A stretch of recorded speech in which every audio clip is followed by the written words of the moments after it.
Hello সবাইকে। এখন অনেক রাত হয়ে গেছে, আমরা মেহেন্দি পড়াতে এসেছিলাম। তো এখন বাজে হচ্ছে 1:56, কিন্তু আমাদের এখনও মেহেন্দি পড়ানো শেষ হয়নি। তাই আমরা একটু হাঁটাহাঁটি করতে বের হলাম। এত রাতে কোচবিহার শহরে কখনো আমি বাইরে থাকিনি, বাড়ির বাইরে। তো বেশ ভালো লাগছে, বাড়িটা খুবই খুবই খুবই সুন্দর। একদম আমরা মদনমোহন বাড়ির পাশেই আছি, ধর্মশালাতে।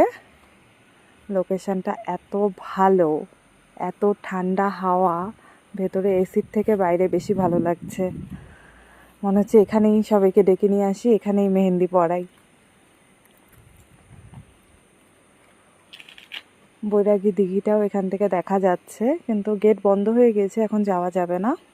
তাই আমরা একটু এখানেই ঘোরাঘুরি করে নিচ্ছি, তারপর আবার আমাদের